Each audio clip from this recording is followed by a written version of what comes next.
এসেছিল ওই আশা প্রকল্প থেকে একটা আর কি দিদিভাই এসেছিল, বাবুর ওয়েট করলাম, কোথাও ঘুরতে যাওয়ার আছে প্ল্যানিং।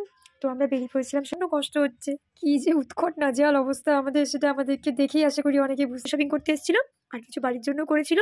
তো চলো, অনেক অনেক কেনাকাটা বাকি আছে, সাথে ঘুরতে যাওয়া আছে, চলো সবটা তোমাদেরকে আজকে শেয়ার করবো। তার আগে সকাল সকাল বাবুকে এসেছিল ওই আশা প্রকল্প থেকে একটা আর কি দিদিভাই এসেছিল বাবুর ওয়েটটা একটু মেপে দেওয়ার জন্য। ব্যবহারটা এত জঘন্য যে আমি কি বলবো, তোমরা সেটা দেখতেই পাচ্ছ। যাই হোক, ভুল হলো যে আমার মুখটা তোলা হয়নি ওর। তো যে ডেলিভারি বয় ছিল ফ্লিপকার্ট থেকে, তার ব্যবহারটা এতটাই বাজে ছিল যে মানে জাস্ট কিছু বলার নেই। রীতিমতো প্রোডাক্টটা মাটিতে ফেলে আমাকে দেখাচ্ছে, হাতেও বা যে কোনো জায়গায় রেখেও তো সে দেখাতে পারতো, জায়গা থাকা অবস্থাতেও কিন্তু এমন করে রেখে রেখে দেখাচ্ছিল, যেটা আমার খুব বাজে লেগেছিল। যাই হোক, মশারিটাও খুব একটা ভালো ছিল না, তারপর আমি ওটা আবার রিটার্নও করে দিয়েছিলাম। তারপরে কি আমরা চলে গেলাম, ওই যে বললাম কোথাও ঘুরতে যাওয়ার আছে প্ল্যানিং। তো আমরা বেরিয়ে পড়েছিলাম সেটার জন্য। আর আমাদের বাবু কিন্তু ঘুরতে ভীষণই ভালোবাসে, তাই যে কোনোভাবে ওকে বাইরে নিয়ে গেলেই ও কিন্তু পুরো ঘুমিয়ে যায়, কোনো কিছু জার্নিই বুঝতে পারি না ওকে নিয়ে। আর বলে রাখি, এই ভিডিওটা ছিল অনেকটাই পুরনো, এটা পুজোর আগেকার ভিডিও।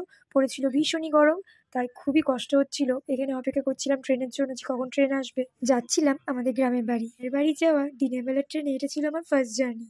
তাই বুঝতে পারছিলাম না যে কতক্ষণ আগে বেরোতে হবে, কিন্তু ও বাবা, পুরো 1 ঘন্টা বসতে হয়েছিল। প্রথমত একটু আগে আগে বেরিয়েছিলাম হাতে টাইম নিয়ে, অটো এত তাড়াতাড়ি পৌঁছে, সেক্ষেত্রে আমাদেরকে পুরো 1 ঘন্টা অপেক্ষা করতে হয়েছিল। আর এই ছোট্ট বাচ্চা নিয়ে এত গরমের মধ্যে ভীষণই ভীষণই কষ্ট হচ্ছিল আমাদের। কিন্তু যাক, বাবু কিন্তু স্টিল কন্টিনিউ তখনও ঘুমাচ্ছিল, তাই সেরকম কোনো অসুবিধা বাবুকে নিয়ে হয়নি। ভর্তি দুপুরবেলা প্ল্যাটফর্মে প্রায় কয়েকটাই লোক, তার মাঝে আবার কেউ কেউ লাঞ্চ নিয়েও বসে পড়েছে। আর এতটা রোদ বাইরে, তোমরা দেখতেই পাচ্ছ, মানে যা তো অবস্থা ছিল। ঈশ্বর, আর বসে থাকতে পারছি না, এবার তুমি জলদি জলদি ট্রেনটা পাঠিয়ে দাও বাবা, প্রচন্ড কষ্ট হচ্ছে। কি যে উৎকট নাজেহাল অবস্থা আমাদের, সেটা আমাদেরকে দেখেই আশা করি অনেকে বুঝতে পারছো। জাস্ট ধৈর্য হারা হয়ে যাচ্ছিলাম আমরা। যেটা সামনে পড়লো সেটাতেই চলো আগে যাওয়া যাক। তো প্রথমেই চলে এসেছিলাম এক্সপ্রেস বাজার। তো অনেক অনেক কেনাকাটা বাকি আছে, তারপরে ঘুরতে যাবো বলেছিলাম। যাই হোক, ঘুরতে যাওয়াটা তোমাদের দেখিয়েই দিলাম, কোথায় গেছিলাম বলেও দিলাম।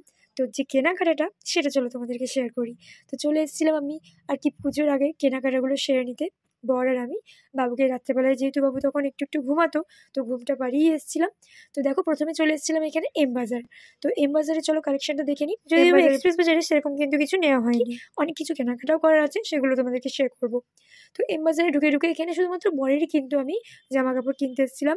সেই সময় আমি আমার এই বছরের জামা খুবই কম নিয়েছি, মোটামুটি খুবই কম বলতে খুব একটা কম নয়, 6-7টা তো কুর্তি নিয়েইছি। আগের বারে যেমন অন্যান্য বারে আমি শাড়ি নিই, এবছর কিন্তু একটাও শাড়ি নিইনি, কারণ রিসেন্টলি যেহেতু আমার সিজার হয়েছিল, তো সেই জন্য আর কি শাড়িটা আমার একটু ডিসকমফর্ট লাগতো পরতে, সেই জন্য আর শাড়ি আমি পরিনি। তাই আমি আর কি কুর্তিই পরেছিলাম। তো 6-7টা কুর্তি আমার নেওয়া হয়ে গেছিলো। আর এখানে বর তার নিজের জন্য শপিং করতে এসেছিলো, আর কিছু বাড়ির জন্য করেছিল। তো চলো সেটা তোমাদেরকে বলছি। আর এখানে বর জামাই কি বলছে পাগলের মতো, লিটারেলি ভীষণ হাসি পাচ্ছিল ওর এক্সপ্রেশনগুলো দেখে। কেউ হয়তো খেলাধুলো করছিল, এখানে ছোট ছোট বাচ্চা ছিলেন, আর বর এখানে জামা কাপড় চুজ করছিল। ওকে ছিলে আর কি ছোট্ট মেয়েটা নিজের মনে আর কি খেলা করছিল, সেটাই ও আমাকে এক্সপ্লেন করে ভেঙে হয়তো বলছিল।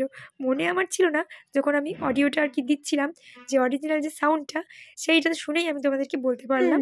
তো এই জামাটা প্রথমে বর সিলেক্ট করলো। আমাদের মধ্যে নিয়মটা চেঞ্জ হয়ে গেছে, এখানে একটু বউরা শপিং করে আর বররা তাদের যে কোনো শপিংয়ের আর কি জিনিসগুলো কালেক্ট করে রাখে।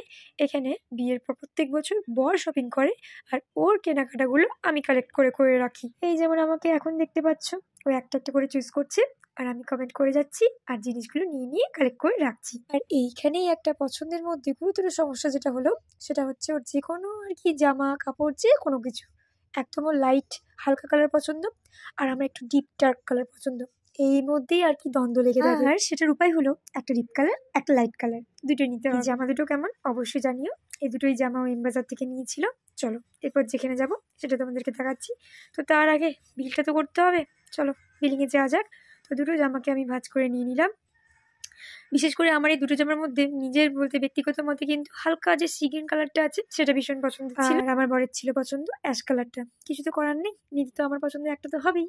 তো দায় পরে যাই হোক নিতে হয়েছে আমার কালার ওই সি গ্রিন কালারটা। সত্যি কথা বলতে এই বছরের দুর্গাপুজোটা ছিল কিন্তু আমাদের দুজনের জন্য সত্যি খুব স্পেশাল, কারণ এই বছরে আমাদের মৃত্তিকা সোনামা হয়েছে, আমাদের ভূমি সোনা হয়েছে। তো তো সেই জন্য আরও একটু স্পেশাল ছিল এবছর দুর্গাপুজোটা আমাদের।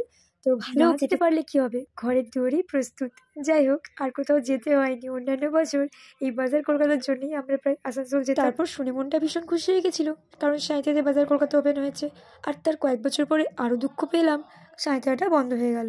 যাই হোক, সব থেকে খুশির ব্যাপার হলো আমাদের সিউড়িতেও বাজার কলকাতা ওপেন হলো ফাইনাল। আর আমরা কিন্তু পুজোর কেনাকাটা প্রথম থেকেই এই বাজার কলকাতায় করে এসেছি। আমাদের এই বাজার কলকাতার কোয়ালিটিগুলো কিন্তু ভীষণই ভালো লাগে। আমি বলে রাখি ছোট্ট করে, এটা কিন্তু কোনো প্রফেশনাল ভিডিও করছি না, আমাদের ভালো লাগে সেটাই বলতে। আমার সোনামাটা এতটাই লক্ষ্মী যে আমি নিজে ব্রেস্ট ফিডিং মাদার হয়েও এই সন্ধ্যে থেকে বরের সঙ্গে এত সুন্দরভাবে যে পুজোর কেনাকাটা করতে পেরেছিলাম ভাবতে পারছি না।